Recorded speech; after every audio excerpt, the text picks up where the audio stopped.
Estado de São Paulo destacou aqui que o líder Corinthians tenta se reinventar. É o enfoque da reportagem de hoje do Estado de São Paulo. Coloca na tela, diretor.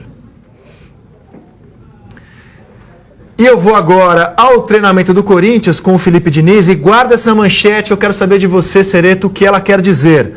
Felipe Diniz acompanha o treinamento do Corinthians nessa manhã de sexta-feira. Felipe Diniz, bom dia, bem-vindo ao Redação, tudo bem por aí?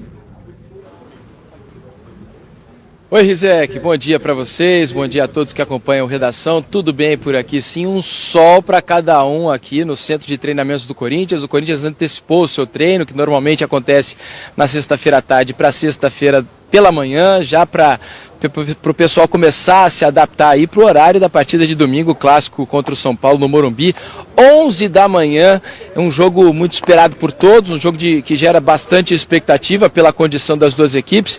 Nesse momento aqui o treinamento está começando, né? O pessoal já se aqueceu, veio para esse campo aqui atrás, os reservas só estão aqui, os titulares, que foram titulares pelo menos no jogo contra o Racing lá na Argentina, estão fazendo aquele trabalho de recuperação muscular. O pessoal voltou de viagem ontem, teve folga, então praticamente o Carille não vai ter tempo para treinar o time aí, pensando no clássico contra o São Paulo. Aliás, entre os reservas aqui, 3 titulares, 3 jogadores que devem estar em campo desde o início da partida contra o São Paulo, também estão aqui. São os casos do Guilherme Arana, que sequer viajou para a Argentina, né? Estava recuperando-se de dores musculares. O Guilherme Arana está treinando normalmente, além do Maicon, que ficou no banco, mas não entrou contra o Racing, e o Rodriguinho, que dá para dizer que entrou contra o Racing, só que jogou só 2 minutos. Aliás, teve atuação muito questionada por torcedores aí nas redes sociais pela expulsão logo depois da entrada dele em campo contra o Racing. O Rodriguinho também está treinando aqui. Então, Rizek, a gente imagina aqui que o time titular não deva ter grandes novidades, não.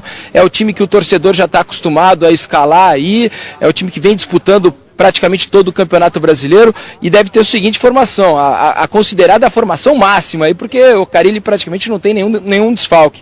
Cássio, Fagner, Balbuena, o Pablo e o Guilherme Arana, Gabriel e Maicon, os 2 volantes, Jadson, Rodriguinho e Romero com o Jô no ataque. Lembrando do seguinte, viu, Zé, que agora é foco total no Campeonato Brasileiro, todo mundo na expectativa de como o Corinthians vai reagir depois dessa eliminação para o Racing. O time não perdeu, é verdade, mas foram 2 empates e o gol fora de casa, marcado pelo time argentino, classificou a equipe para as quartas de final da Copa Sul-Americana. Então está todo mundo na expectativa de como o Corinthians vai reagir depois dessa eliminação. São 14 decisões até agora, e o detalhe é o seguinte, viu, Zé, que o Corinthians, nesses 14 jogos, fará 8 partidas como visitante e apenas 6 como mandante. A primeira delas, exatamente esse jogo contra o São Paulo. Uma outra mudança em relação ao que vem acontecendo nos últimos anos por aqui é a concentração. Pelo fato do jogo ser de manhã e no Morumbi, na zona sul da cidade, né? Para quem não conhece São Paulo, o Morumbi fica muito distante aqui do centro de treinamentos do Corinthians, onde o time tem se concentrado, né, invariavelmente desde 2012, quando as obras aqui ficaram prontas, a concentração também. Dessa vez, especialmente para esse clássico, o Corinthians não vai ficar concentrado aqui, vai ficar concentrado num hotel na zona sul para ficar mais próximo do Morumbi e assim evitar que os jogadores acordem muito cedo no dia do jogo contra o São Paulo. Mas está todo mundo na expectativa de como o Corinthians irá reagir depois da eliminação e um resultado que não foi o positivo, uma atuação negativa. O Corinthians, inclusive, né, Rizek, não conseguiu acertar o gol do Racing nenhuma vez na partida. Foram só 4 chutes a gol, 4 finalizações para fora. O Corinthians não chutou uma bola no gol do time argentino, viu, Rizek? Obrigado, Felipe. Grande abraço para você. Até a próxima aqui no Redação. Valeu, um abração para todos. Cereto, o Felipe informou que o Corinthians não tem tempo de treinar. O time titular é o mesmo. Por que então, e como se reinventar, como está na reportagem do Estado de São Paulo nesta sexta-feira, Carlos Cereto? Na verdade, André, a reportagem do Daniel Batista e do Matheus Lara é mais uma pensata de que o Corinthians, o que acontece de fato, o Corinthians é o time a ser batido, é o líder do Campeonato Brasileiro.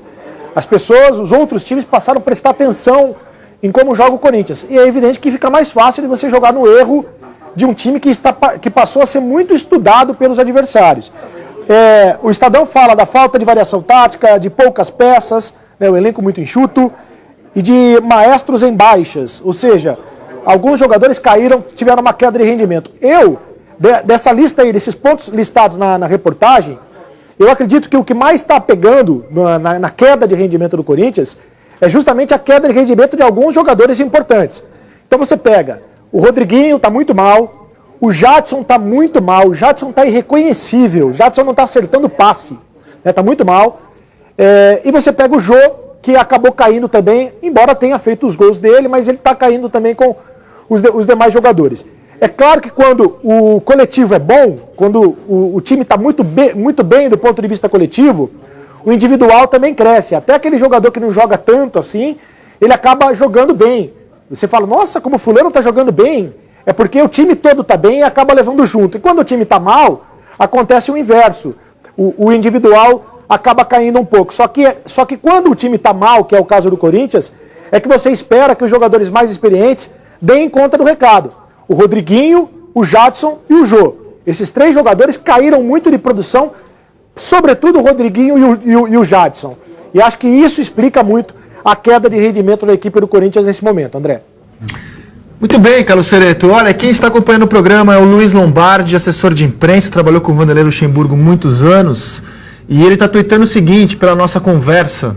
Porque jornalista é bom para fazer pergunta. A gente arruma quem tem as respostas. A gente faz as perguntas e arruma quem tem as respostas. Então, por que os times brasileiros têm sofrido tanto em competições internacionais? Ele opina, Luiz Lombardi, que os técnicos de clubes na América do Sul, eu não tenho esse levantamento, mas acho interessante para a gente ir atrás dele, ficam muito mais tempo que os do Brasil.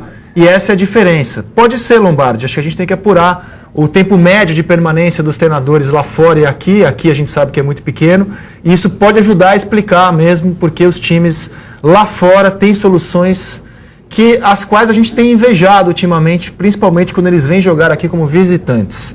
Carlos Cereto, grande abraço ao senhor e a gente se reencontra no Redação segunda-feira, combinado? Combinado, e só mais 2 frases aqui. Primeiro, esse jogo do Morumbi vai ser o reencontro do Jô e do Rodrigo Caio, no mesmo palco em que o Rodrigo Caio fez o fair play, né? Em que o Rodrigo Caio disse para o árbitro que não tinha sido falta do Jô naquele jogo semifinal do Campeonato Paulista. O Jô receberia o cartão amarelo, aliás, recebeu, depois o árbitro voltou atrás, que seria o cartão que tiraria o Jô do jogo semifinal decisivo contra o São Paulo. Né? Deu toda, e a celeuma toda voltou por causa do gol de mão, gol de braço do Jô na última partida contra o Vasco. Então vai ser um reencontro, vai ser muito interessante observar isso. E por último, André, uma informação que é do Andrei Kampf, nosso repórter aqui da TV Globo. O Andrei Kampf dá a informação de que o Marcelo, lateral esquerdo da seleção, será cortado para os próximos jogos das eliminatórias, contra o Chile e também contra a Bolívia, porque está machucado. E o Alexandro será convocado para o seu lugar. Daqui a pouquinho a CBF deve divulgar essa notícia em primeira mão aqui no Redação.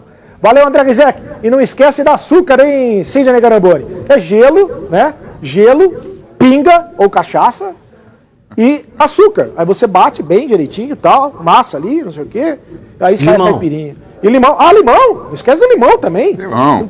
Sem limão prefiro não fazer com mel vai bem. Agora, você fez essa ótima lembrança do Jô e do Rodrigo Caio. Ah, muito obrigado. Eu estou aqui para isso, André Rizek. Hoje você está muito bem. Brilhante, está brilhante. Brilhante. Nem tanto, mestre, nem tanto. E é o seguinte, que eu li, pelo menos, talvez o melhor texto sobre esse assunto foi escrito no El País, para o meu gosto. Gostei muito do que escreveu o Brailer Pires, repórter do jornal El País. O título é Lei de Jô, a hipocrisia de cobrar a honestidade dos outros e não enxergar os próprios deslizes. Não é só sobre futebol, não, é sobre o momento do país. E eu quero achar um trecho maravilhoso, na qual ele escreve o seguinte, ó. Deixa eu achar aqui, deixa eu ver se eu acho. O texto é grande, tá vendo, né? Tá aqui, achei, ó. Antes de exigir princípios dos outros, precisamos discutir honestidade sem demagogia. Sem ignorar que a lei de Jô é também a lei de João, José e Maria. Em primeiro lugar, há de se romper com o círculo vicioso da hipocrisia, em que, na prática, todos agem como Jô, mas diante do espelho se enxergam como Rodrigo Caio. Muito bom. Bom, né? Muito bom. É quase bom. Quase bom? Porque quando ele fala todos, eu acho que generaliza aí. Tá bom, muitos? Muitos. Vamos editar para muitos, então. Agora, sempre que o Rizek mostra o celular dele na tela, me dá um nervoso em casa.